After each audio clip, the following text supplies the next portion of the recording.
وبركاته. الحمد لله رب العالمين والصلاة والسلام على أشرف الأنبياء والمرسلين نبينا محمد وعلى آله وصحبه أجمعين. أما بعد، أعوذ بالله من الشيطان الرجيم. بسم الله الرحمن الرحيم. وننزل من القرآن ما هو شفاء ورحمة للمؤمنين. ہر طرح کی تعریف اللہ کے لیے ہے جس نے اپنے خصوصی فضل و کرم سے ہمیں قرآن کا مہینہ یعنی رمضان کا مہینہ عطا فرمایا. پھر مزید اللہ تبارک و تعالیٰ کا احسان یہ ہے کہ اس نے ہمیں اس بلڈنگ میں ماہ رمضان میں تلاوت قرآن کی سماعت کا موقع بھی عطا فرمایا. یعنی ہم نے تراویح کی نماز میں مکمل قرآن مجید کی سماعت کر لی. یقیناً یہ اللہ تبارک و تعالیٰ کا بہت بڑا کرم اور احسان ہے کہ اللہ نے اپنے کلام کو سننے کے لیے ہمیں منتخب کیا، ہمارا انتخاب کیا، ہمیں چن لیا. ماہ رمضان ماہ قرآن کہا جاتا ہے. ہر سال پوری دنیا میں مسلمانوں کا قرآن مجید کے ساتھ جذباتی لگاؤ ہو جاتا ہے، اس لیے کہ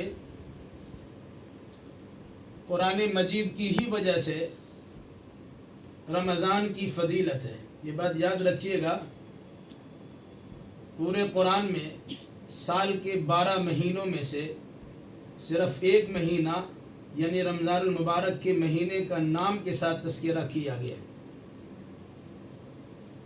شہر رمضان الذی انزل فیہ القرآن. رمضان کا مہینہ وہ بابرکت مہینہ ہے جس میں قرآن اتارا گیا. تو رمضان کے مہینے کا نام بھی لیا گیا اور رمضان کے مہینے میں قرآن کے اترنے کا تذکرہ بھی کیا ہے، جس کی وجہ سے 11 مہینوں پر ماہ رمضان کو اللہ تبارک و تعالیٰ نے فوقیت فضیلت بخشی ہے. اسی مہینے میں ایک رات آتی ہے جسے لیلۃ القدر کہا جاتا. ہم لوگ اپنی زبان میں شب قدر کہتے ہیں. شب قدر کے بارے میں قرآن مجید میں مکمل ایک سورہ ہے جس کا نام ہے سورۃ القدر. انا انزلناہ فی لیلۃ القدر، جس میں اس رات کی فضیلت بیان کی گئی ہے کہ شب قدر 1000 مہینوں سے بہتر ایک رات ہے. یعنی 1000 مہینہ کے مقابلے میں یہ ایک رات ہے.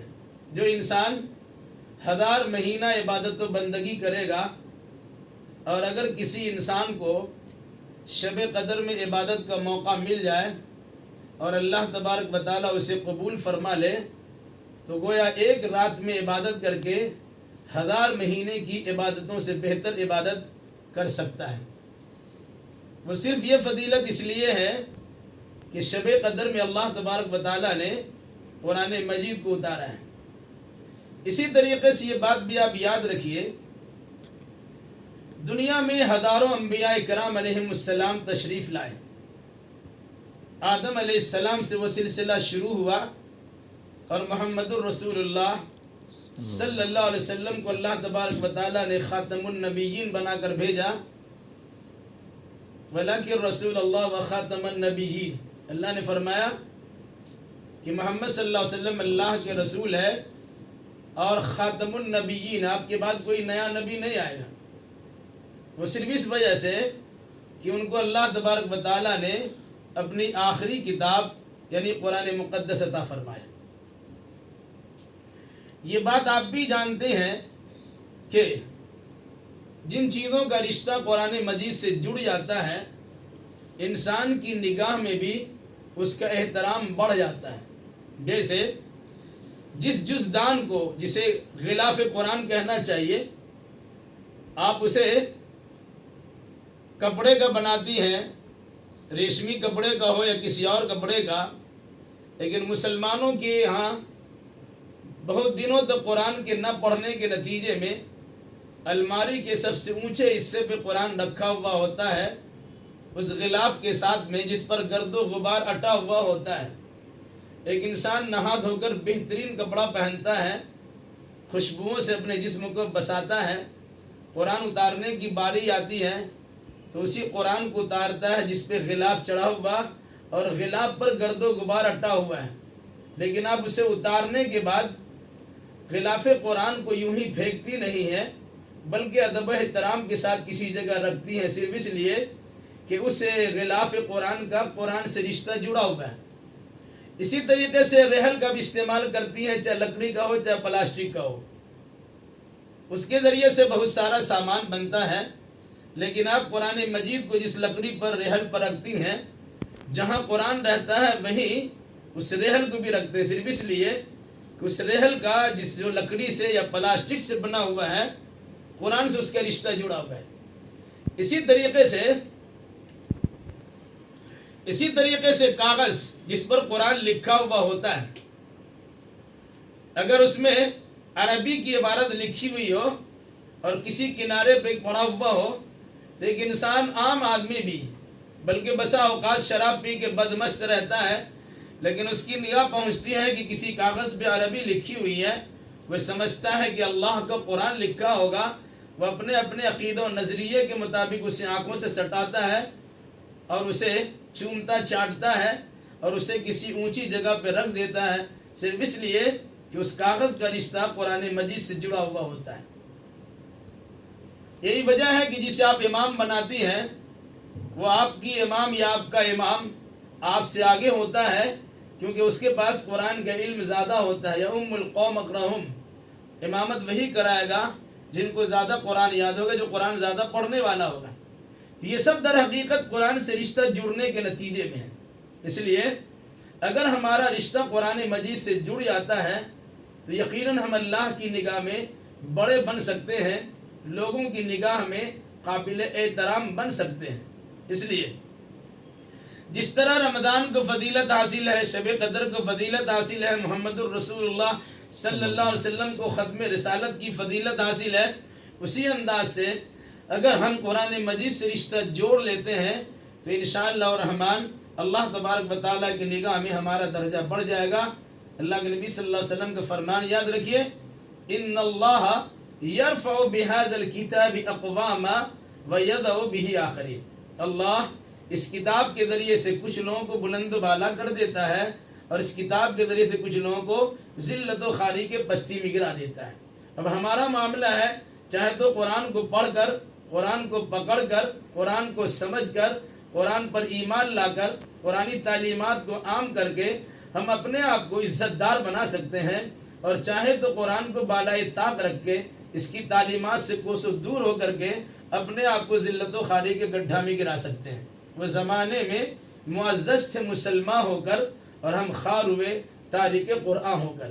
اس لیے میری بہنوں، میری ماؤں، اسلامی بہنوں، آپ سے گزارش ہے کہ جس طرح بڑی دل جمعی کے ساتھ، نشاط و چستی کے ساتھ 15 دنوں تک یا 15 راتوں تک آپ نے قرآن مجید کی تلاوت سے اپنا رشتہ جوڑ کے رکھا، کام کاج کو سمیٹ کر قرآن مجید کو سننے کے لیے تراویح کی نماز میں آپ نے شرکت کی، یقیناً اللہ تبارک و تعالیٰ کے فضل و کرم سے آپ مبارکبادی کے مستحق ہے۔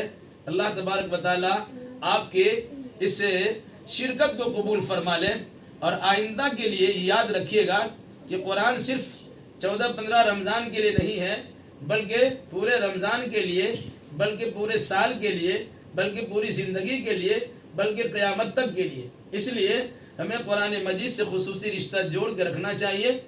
روزانہ اللہ کے نبی صلی اللہ علیہ وسلم کے دستور کے مطابق کچھ نہ کچھ قرآن ضرور پڑھنا چاہیے۔ ایک حدیث آپ کو سناتے ہیں اور پھر اس کے بعد دعا کرتے ہیں کہ رسول اکرم صلی اللہ علیہ وسلم کا معمول تھا، جتنا قرآن آپ پر رمضان تک نازل ہو چکا ہوتا تھا، ایک بار جبریل امین کو آپ سناتے تھے اور ایک بار جبریل امین سے آپ سنتے تھے، یعنی آپ کا اور جبریل علیہ السلام کا قرآن مقدس کا دورہ ہوتا تھا، آپ بھی سناتے تھے اور وہ بھی سناتے تھے۔ لیکن جس سال آپ کی وفات ہوئی ہے، اس سے پہلے جو رمضان آیا ہے، اس رمضان میں اللہ کے نبی صلی اللہ علیہ وسلم نے 2 بار حضرت جبریل کو قرآن سنایا، اور 2 بار جبریل علیہ السلام نے آپ کو قرآن سنائے گا، 2 دور کرایا۔ اس لیے ہم آپ سے گزارش کریں گے کہ قرآن مجید کے پڑھنے پڑھانے کا مزاج بنائیے، کم سے کم 2 ختم ضرور ہونا چاہیے۔ ایک آپ نے سن لیا ہے تو ایک سننے کے ساتھ ساتھ ایک اور پڑھنا بھی چاہیے، بلکہ 2 ختم 2 سننا سنانا بھی ہونا چاہیے۔